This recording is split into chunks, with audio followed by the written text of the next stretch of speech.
Oh my God, is it so good to be back? Not like back working or back home. I've been working and I've been home. It's great to be back to being correct. Because if we're being real, we've been on a bit of a cold streak trying to make theories about characters from Naruto in Boruto, but I realized something recently. The only time I'm ever correct when it comes down to making theories about characters in Boruto, it's about characters whose stories originate in Boruto. And so a couple of days ago or weeks ago, I genuinely do not know, I made a theory saying that Kawaki was gonna get shinjutsu. That because Kawaki was a member of Kara and all the members of Kara got injected with Shibai's DNA, that Kawaki would eventually awaken to a shinjutsu that would put him on par with the likes of Boruto, something that he hasn't been even close to in Two Blue Vortex. And considering the fact that Kawaki is basically the sole protector of Konoha right now and is supposed to eventually be an opponent to Boruto in a one-on-one battle that was fated since chapter 1, Kawaki getting disrespected at quite literally every single turn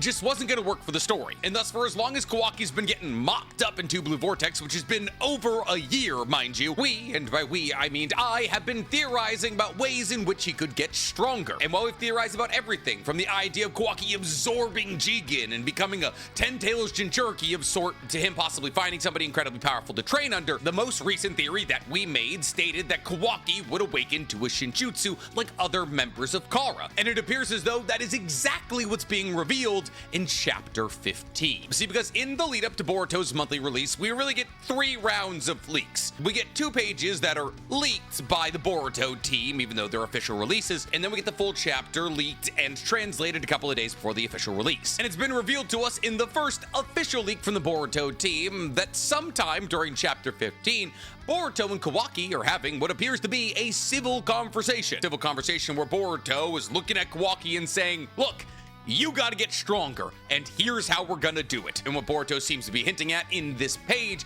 is that Kawaki is going to awaken to an ability sometime in the future, and that Boruto, by tapping into the 10 Paths knowledge of Kashin Koji, is gonna teach him how to tap into that power sooner. Kind of like he's gaining access to a Shinjutsu he was eventually going to awaken. But what does this mean for the story? How does this conversation take place, and will Kawaki listen? Well, those are all questions that we're gonna try to answer today, because today we're talking I was right about Kawaki. But before I get to working on my victory lap, guys, please, for me, like this video, subscribe to the page, and hit that noti bell. And if you're feeling particularly generous and want to hear me talk about anime and manga that are not Naruto and Boruto, go ahead and follow my other channel, The Weeb Commander. Or if you want to see me try to bring real-life challenges to the anime world, go ahead and follow the brand new channel that I created with Stephen Heat, Chris Barnett, and Danny Mata called Anime IRL. Or if you just want to hear me talk about anime and manga, go ahead and follow my anime podcast, Itaku's Anonymous, where me and Danny Mata break down everything that happened in anime and manga this week. It's available on YouTube, Spotify, and Apple Podcasts. So it's that time of month, the time of month when we start to get slow trickled bits of Boruto leaks. And while those leaks sometimes vary in level of hypeness, this week's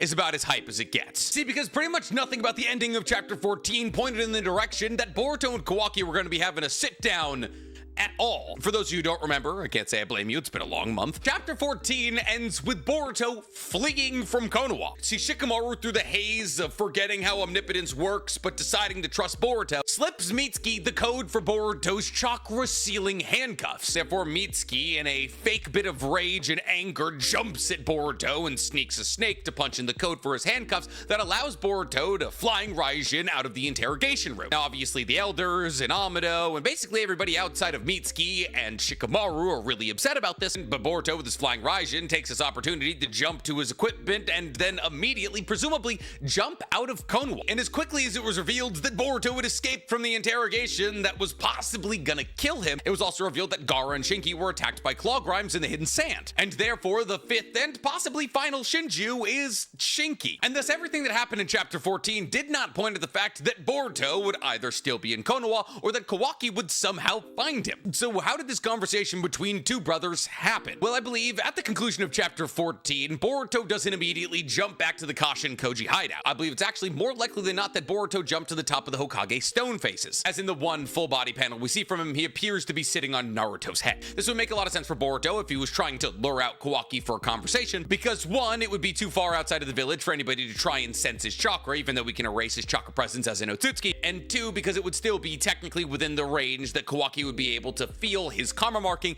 and identify his location. It also makes a lot of sense because this location holds a lot of value to both Boruto and Kawaki, as it was on these stone faces that Naruto went to Kawaki when Kawaki was freaking out about not deserving to be in Konoha and told him to stop being stupid and told him he was his new son and brought him back to the Uzumaki household. But it was also where Kawaki tried to kill Boruto pre-time skip. Unless Boruto wanted to hold a conversation with Kawaki, this would be the place that he would do it. But what is that conversation that the two of them are holding? Well, let's go over the context of this page real quick. The page opens with Boruto saying, "Look, either way, you have to become stronger. Or my dad's disciple, aren't you?" Now, I don't know if this is necessarily true. I mean, Kawaki and Naruto did train with each other a little bit, but I'd hardly call Kawaki Naruto's disciple. And it's at this point that Boruto says something rather interesting. He says, "You were supposed to free my dad from the seal." Now, mind you, these are fan translations, but I think what Boruto was saying here is that Kawaki's supposed to be the person to free Naruto from the Daikokuten, which I guess makes sense because Kawaki's the only person who can control what goes in and out of the Daikokuten, but I don't necessarily know A, what this has to do with Kawaki's strength, and B, why this would be brought up in this moment. What I believe Boruto is getting at here is that he's saying Kawaki needs to get strong enough to defeat all the Otsutsuki like he wants to, because until Kawaki accomplishes that goal, Naruto can never be released from the Daikokuten. And thus it appears as though Boruto is as invested in the completion of Kawaki's mission as Kawaki is. Boruto understands that if Kawaki gets strong enough to complete his mission and takes out the rest of the Otsutsukis, Boruto will still be strong enough that he can fight back against Kawaki and make him realize that Boruto is an Otsutsuki worth trusting. And thus, even though it seems counterintuitive because Kawaki is enemy number one right now, Boruto wants to make Kawaki stronger. But how is Boruto going to make Kawaki stronger? Well, he continues by saying, ideally, it'd be best to get to direct training, as in Boruto training Kawaki. But he says, sadly, that's not feasible. It'll take too much time. Boruto then continues on by saying, Kawaki, what I'm about to tell you is a conclusion that you are eventually gonna come to. And therefore, since the outcome is gonna be the same regardless of when you come to this conclusion, it's best to come to this conclusion swiftly. So that's why I'll tell you this conclusion that you would have eventually came to. And it's at this point that Kawaki cuts him off and says, wait, what the hell are you saying? And that's all we get from this page, but what Boruto is saying here is rather obvious. See, it's rather obvious because Boruto was just recently put in the exact same position by Kashin Koji. See, because over the last couple of chapters, it's been revealed to us that Kashin Koji has been using the 10 paths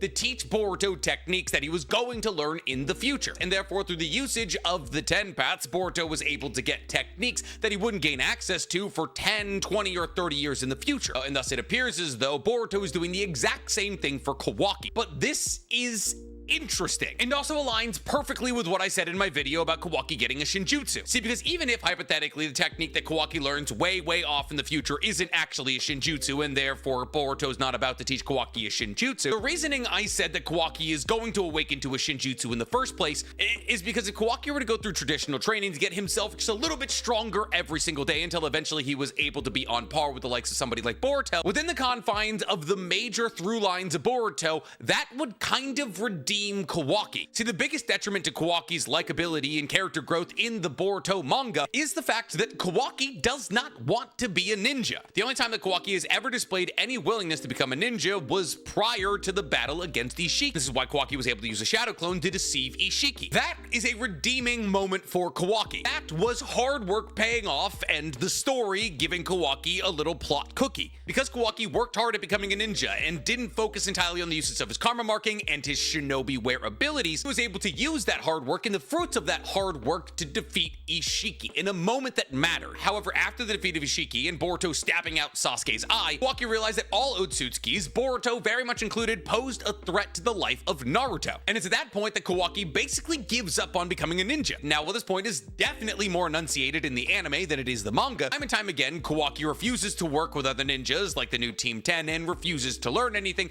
outside of his karma marking and his shinobi wear ability. And this kind of mindset hasn't changed over the course of the time skip. And that's why Kawaki is so weak right now, because everybody else was making incremental steps in their strength for 3 years, and he wasn't. Kawaki was so dedicated to this idea that he was the strongest the entire time, he didn't realize that everybody else was surpassing him. And therefore, Boruto and Kawaki were to have some giant training arc like Boruto did pre the Momoshiki fight, then that would make Kawaki a more likable character. Through line of the entirety of the Naruto universe is that hard work always overcomes talent. That's why Boruto Boruto, even though he used the 10 paths to gain access to the Rasengan Uzuhiko, a technique he was going to have way off in the future, is so much more powerful than Kawaki because he's been training ridiculously hard to achieve that Rasengan Uzuhiko and use it at a high level. So the presentation of Kawaki's new strength coming from the 10 paths and not that much effort solidifies our, as readers, dislike of Kawaki because he doesn't adhere by the rules of ninjadom. But I would put a fair amount of money on the fact that it is a shinjutsu that Kawaki eventually awakens to. I say this because one of those popular theories in the Boruto manga space is the fact that Rasengan Uzuhiko ties its roots back to Shibai Otsutsuki, as every time we've seen Shibai, he's been surrounded by wispy spirals of power. Therefore, Boruto, through the means of Rasengan Uzuhiko, is awoken to a shinjutsu derived from Shibai, then it would make sense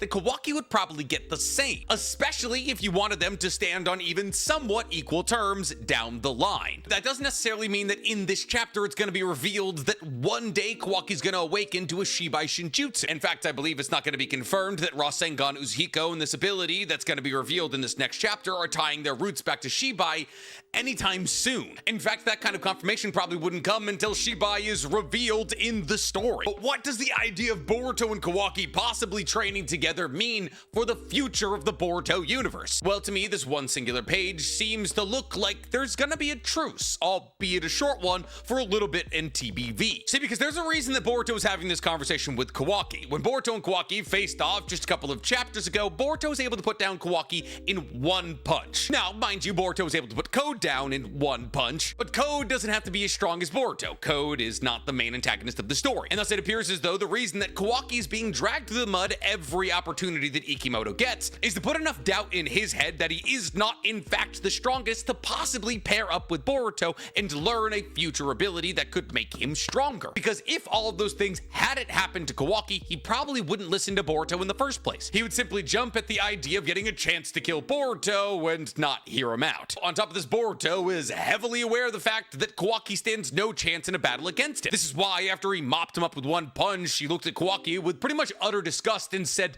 "Have you not been training?" Just because Kawaki is weak right now doesn't mean that Boruto doesn't need him. See, because as it stands right now, there's only 5 people in the Boruto timeline who at the peak of their power would be able to battle against the Shinju. And those 5 people are Himawari, Sarada, Mitsuki, Kawaki, and Boruto. Now that's rather convenient when you consider the fact that there is now 5 Shinju. And while none of those Shinju have necessarily identified Kawaki as their target, all 4 other people, those being Himawari, Mitsuki, Boruto, and Sarada, are Team Boruto, or at least kind of. And thus it appears as though in this chapter, Boruto is reaching out an olive branch to Kawaki and saying, listen, every other of the strongest people in the village that has any chance in a battle against a Shinju sort of at least align themselves with me. Himawari thinks I'm innocent, Mitsuki literally freed me from prison, Sarada wasn't affected by omnipotence, and you know what you did. So what if the 5 essentially main characters of the story came together to work to defeat the Shinju? But the issue is, as it stands, as crazy as it sounds, out of those 5 people, Kawaki's probably the weakest. I mean, Kawaki wasn't able to land a hit against Hidari or Jura, while Sarada was, even though she was only able to do it once, able to hit what should have been a fatal blow against Hidari. And therefore, Boruto's warping out of prison, A, with the knowledge that the worst possible future is another Shinju awakens, and B, that there's only 4 people on his side who are willing to fight against the Shinju. Then if I'm Boruto, I'm talking to the person with the highest potential but lowest actual reality of power, Kawaki, and trying to get him as strong as possible as fast as possible. And thus crazy as it sounds, because it felt as though Kawaki was dug into this idea that he was never going to forgive Boruto